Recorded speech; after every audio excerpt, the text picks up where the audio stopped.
How to indent first line of paragraph in Microsoft Word. Select your particular paragraph, right click on it and paragraph. Here select first line, then OK. It's individual setting for individual paragraph. You can apply this setting to all pressing by Ctrl A. So basically you select all paragraphs. Now right click and paragraph. Make sure you select this indents and spacing, and here first line, then adjust the size, then click on OK.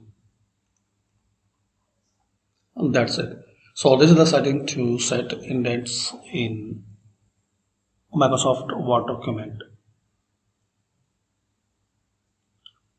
Thanks for watching.